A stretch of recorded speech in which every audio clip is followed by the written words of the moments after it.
제 논문 주제로 생각해야 되니까 사이트 많은 것들로 읽었고요. 아무튼 첫 번째로 읽은 논문은 그 블록체인을 활용한 디앱이죠. 디앱의 아키텍처를 어떻게 분석을 해서 개발을 할 때 조금 도움이 되냐에 대한 논문이었어요. 이전에 리뷰했던 논문이 BAF라는 블록체인을 도입하기 위해서 어떤 디시전 메이킹을 하고 어떤 선택트리를 만들어서 도입을 해야 된다라는 플랫폼인 BAF를 리뷰하는 논문이 있었는데, 그거에 약간 다른 방향인 디앱에서 그거를 어떻게 사용할까를 말해주는 논문인데, 생각보다 되게 짧았고, 우선 접근 방안을 바로 말해주면은 이게 진짜 클리어하게 해당 논문에서 말하는 게, 모든 디앱을 만들 때 네 가지 요소를 고려해야 되는데, 첫 번째로 identify 그 participants, 그러니까 디앱을 사용하는 사용자들의 분석을 어떻게 해야 될지를 분석하는 건데, 진짜 제가 이것만 쓴 게 아니라 이게 다예요, 논문에서. 해당 디앱을 사용하는 파티스펜츠가 어떤 게 있는지 이렇게 구별을 짓는데, 뭐 당연히 소프트웨어 공학처럼 나온 것처럼 추상화 레벨이 너무 떨어지지 않게 잘게 쪼개지 말고 기능별로 이렇게 유스 케이스별로 분류를 한 다음에, 뭐 그 이제 트러스트 릴레이션, 각 사용자마다 어떻게 뭐라 해야 될까, 그 호환? 그 상호작용, 인터랙션도 밑에 있는데 어떤 관계를 지니고 있는지에 대해서 한 이런 클래스를 정하는 게 중요하다. 그래서 뭐 identify trust relation between participants라는 절로 설명을 했는데, 진짜 이것도 뭐 이게 다예요. 이게 다고, 결국 그 디앱을 사용하는 사용자 간의 신뢰도를 분석을 해서 어떤 상황인지, 어쨌건 블록체인 자체가 서로 모르는 사람들이 네트워크 안에 참가해서 그 분산 원장이라는 거를 구축하는 것처럼, DM도 그 참가하는 참가자들의 신뢰도가 어느 정도인지 분석을 해야 된다가 주 메인 목적이었고요. 세 번째는 뭐 인터랙션이죠. 어떤 작업 플로우가 있는지, 유스케이스가 어떻게 주고받는지를 구분을 해야 된다라는 게 세 번째 스텝이었고, 뭐 마지막으로는 그래서 이렇게 방금 세 스텝을 기반으로 아키텍처의 드래프트를 만드는 게 디앱 개발에서 중요하다라는 걸 결론으로 그냥 논문이 끝나버려요. 뭐 에어리어 에어비 나왔는데, 뭐 여기에 있는 컨트랙터 같은 경우는 빌딩 오너한테 바로 연락을 할 수 있지만, 기본적으로 이게 예시를 든 게 건설업체를 예시로 들었는데, 계약자는 당연히 그 계약 사무소 같은 데 의뢰를 해서 계약 사무소는 그 빌딩 오너한테 연락을 하는, 이렇게 TTP가 발생하죠. 트러스티드 뭐 서드 파티가 발생을 하는데, 이런 거를 뭐 디앱으로 구현을 하려면 이러한 관계가 발생되니까, 디앱 즉 블록체인의 이점을 활용해서 컨트랙터 간의 그 비신뢰성을 극복하고 빌딩 오너를 바로 그 커넥션 할 수 있게 연결을 하자, 뭐 디앱 개발, 뭐 이렇게 그냥 논문이 끝났는데, 이건 사실상 그 지난번에 주신 아이디어를 영감을 받아가지고 이런저런 논문을 막 읽고 있어서 그냥 리뷰해본 논문인데, 생각보다 그래도 그냥 디앱 개발도 약간 소프트웨어 개발 방법론처럼 이런 기준을 한번 세워볼 수 있지 않나라는 취지에서 읽어봤고요. 두 번째로는 또 그거 합의 알고리즘 논문을 읽었는데, 이번에는 지난번에 퍼미션 한정해서 읽었지만 이번엔 퍼블릭 블록체인 합의 알고리즘이라고 있는데, 일단 이 논문에서 주장하는 게, 사실상 그 기술 페이퍼에서 주장하는 그 합의 알고리즘의 플로우와 실제 암호화폐 플랫폼에 적용됐을 때 크게 괴리감이랄까?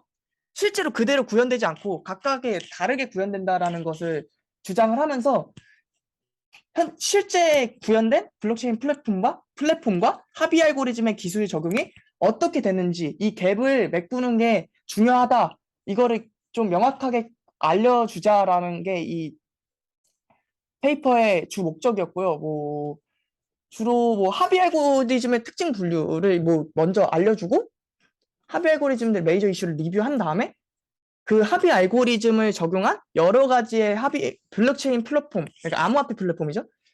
여기 암호화폐 플랫폼으로 한정을 지었는데 이거를 어떻게 사용되는지를 분석을 하고 이제 그 암호화폐 플랫폼을 또 만들 때 아까랑 비슷해요. 플랫폼에 블록체인을 도입할 때 여긴 하비 알고리즘이죠. 그죠? 하비 알고리즘을 도입할 때 어떠하게 좀 세부 디시전 매트리를 구성을 해서 도입을 시켜야 되나라는 거를 좀 알려주는 논문이었고요. 이게 여기를 보시면은 그 일단 콘센서스 알고리즘을 약간 이 큰 대분류 4개로 나누더라고요. 구조적인 특징과 블록 도상이 어떻게 되어진지 그 체계에 대한 특징, 그리고 보안적인 특징, 그리고 퍼포먼스가 어떻게 나온지에 대한 특징이 이렇게 4가지로 나뉘더라고요. 근데 하비 알고리즘을 좀 서베이 페이퍼 많이 읽어봤지만 이렇게 좀 상세하게 분류에 초점을 맞춘 페이퍼는 처음이라서 조금 빡세게 읽었습니다. 꺼져. 그, 네. 처음에 먼저 스트럭처 프로퍼티스를 분석을 했을 때 이렇게 나눌 수 있다고 트리를 만들었어요. 뭐 노드 타입 뭐이 있고 구조적 타입, 멀티플, 뭐 싱글 뭐 이렇게 나누고 또 언더라인 메커니즘 그러니까 리더 선출할 때 어떤 걸 사용하는지 보팅, 로터리, 랜덤이죠. 이런 여러 가지 소분류로 나눠서 하비 알고리즘이 여러 개 있으니까 이거를 상세하게 분류를 하자라는 게 이 페이퍼의 목적이었고요. 솔직히 이거를 이 부분 때문에 이번에 PPT를 좀 만들지 않았던 부분인데 각각 요소들을 하나하나 싹 다 설명하더라고요. 스트럭처 타입이 싱글이면 뭐 커미티가 어떻게 존재하는지 약간 이런 걸 다 리뷰를 하는데 그러면 진짜 너무 그냥 상세하게 설명만 하고 끝날 것 같아서 빠르게 넘어갔습니다. 이렇게 정리를 다 했고요. 블록 보상은 블록 리워드, 토탈 서플라이, 총 공급량, 블록 타임 이런 거 있고 보안적 특징은 또 이렇게 나눠진다. 뭐 증명 부인 방지 약간 그 공격 방식들을 또 분류를 해서 각 합의 알고리즘이 어느 쪽에서 공격이 발생하고 취약한지를 다 분류를 하고 세큐리티 프로퍼티스라고 여기 정리를 해놨죠. 퍼포먼스 특징은 본디 전에는 TPS였지만 레이턴시, 확장성 어떻게 되고 처리량이 어떻게 되는지 오류 허용률은 어떻게 되는지를 좀 분류를 하더라고요. 그래서 이 논문에서 주로 다루는 거는 POW와 POS 기반의 합의 알고리즘들을 주로 다루는데 POW는 뭐라 해야 될까? 합의 프로세스는 제일 유명하기 때문에 설명도 안 하고 그냥 넘어가는데 근데 POW를 도입했다는 합의 알고리즘이 되게 많은데 이게 이러한 상세한 분류로 나눠지기 때문에 각각 POW를 사용했다고 쳐도 다 다르다라는 게 이 논문에서 계속 포커싱을 잡는 거예요. CPU 바운드 기본적으로 비트코인에서 사용하는 채굴 말 그대로 그 좀 하드하게 리소스를 사용해서 채굴하는 거를 말하는 이 대표적인 CPU 바운드 POW가 있고 메모리 바운드 POW라고 이게 에이시크가 이게 뭐지? 하나의 기능을 구현하기 위한 반도체 그러니까 특수 제작 반도체라고 이해를 하시면 되는데 이거의 문제로 인해 POW가 문제가 많다. 그러니까 그 메모리의 영역에 제한을 걸어서 컴퓨터가 재활용을 못하니 메모리 바운드 POW를 도입해서 기존의 그 리소스들을 더 효율적으로 사용하자는 게 이 메모리 바운드 POW고요. 이런 것들이 메모리 바운드 POW 그러니까 비트코인이 사용하지 않는 다른 POW를 사용한 블록체인 플랫폼 혹은 암호화폐 플랫폼이고 체인드 POW 같은 경우도 이거는 설명이 잘 안 돼 있는데 아무튼 POW를 사용하는 모든 합의 알고리즘들이에요. 이게 보시면 체인드 POW에는 이렇게 X11, X13 이런 게 다 체인드 POW고 나카모토 즉 컴퓨터 바운드 CPU와 GPU의 리소스를 사용하는 POW 이렇게 분석을 다 해놓는 페이퍼더라고요. 실제 제네시스가 어떻게 되는지 블록 리워드는 뭐고 총 발음량 블록 타임 이렇게 기술을 하고요. POS가 있어서 사실상 이 논문을 읽은 것도 좀 큰데 이거는 나중에 더 자세하게 리뷰로 다룰 거지만 POS가 어떻다. POS는 POW에 대비해서 에너지 절약의 그 장점을 가지고 중앙화의 완화 물론 이것도 말이 많지만 중앙화의 완화의 문제가 해결점이 있고 이코노믹한 컨셉으로 시큐리티를 확보할 수 있다라는 걸 장점으로 내세웠고요. 뭐 이거는 POS의 문제죠.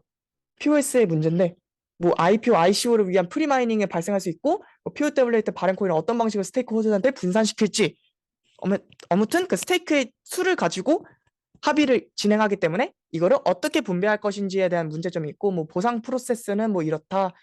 근데 사실상 근데 POS를 그나마 잘 설명한 것 같아요. 당연히 그냥 지분수로 합의를 이뤄내는 겁니다가 아니라 그냥 보상은 뭐 트랜잭션 수수료를 주고 금리율을 뭐를 기반해서 보상을 주어주고 선출 프로세스는 저 POS를 이거 보면서 처음 알았어요.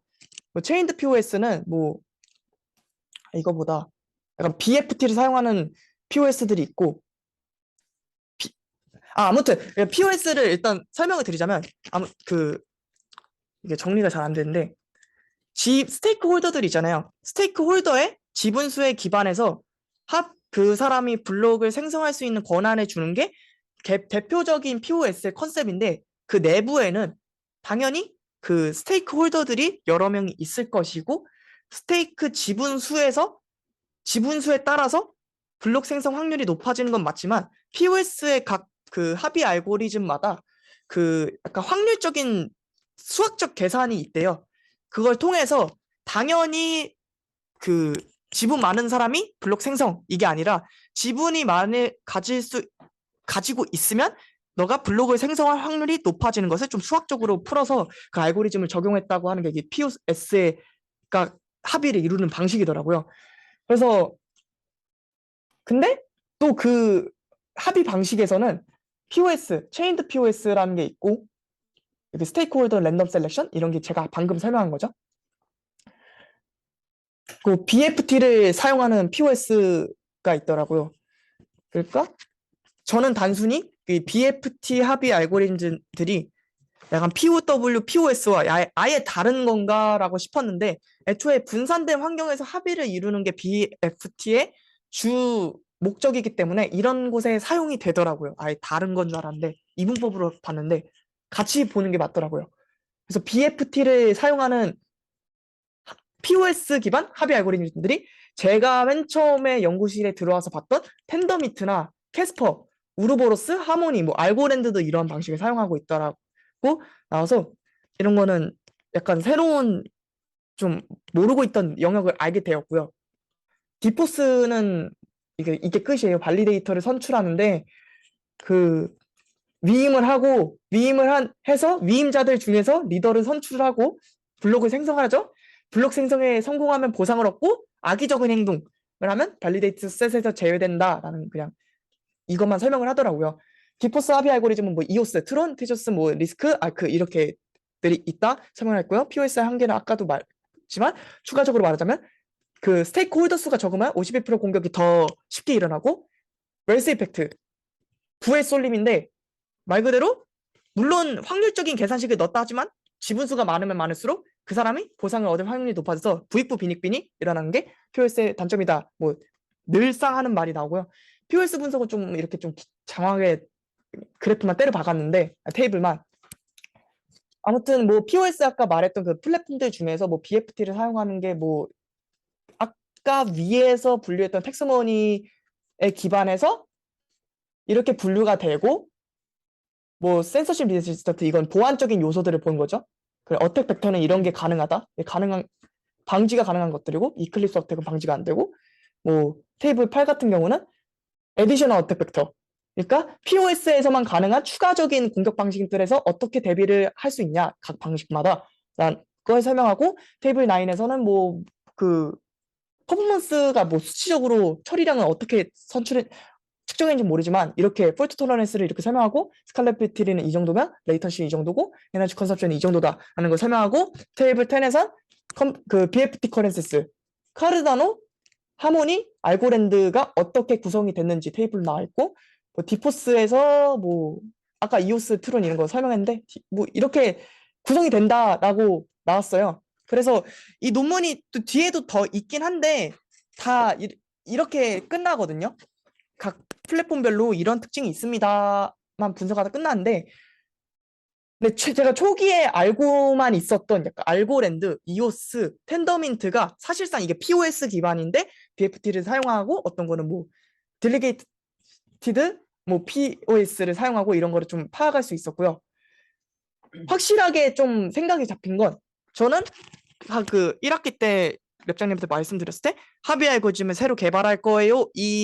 이거를 주장을 했었는데 사실상 합의 알고리즘 개발이라는 게 그 플랫폼에 적합한 합의 알고리즘을 선택해서 그 플랫폼에 맞게 모델에 맞게 잘 수정해서 도입하는 게 중요하다라는 걸 이 플랫폼을 보고 깨달았어요. 왜냐하면 사실상 얘네들이 같은 디포스를 사용하는데 지네들 입맛에 맞춰서 처리량을 늘려서 페이퍼에 보여주기 때문에 사실상 완벽한 합의 알고리즘을 만든다에 포커싱을 준다기보다 그 합의 알고리즘들을 분석해서 이런 요소들을 좀 수정을 가하면 해당 플랫폼에 더 잘 사용할 수 있다라는 거를 좀 그 약간 방향성이랄까? 그걸 알게 되었어요. 그래서 뭐 논문 리뷰 이렇게 마치고요.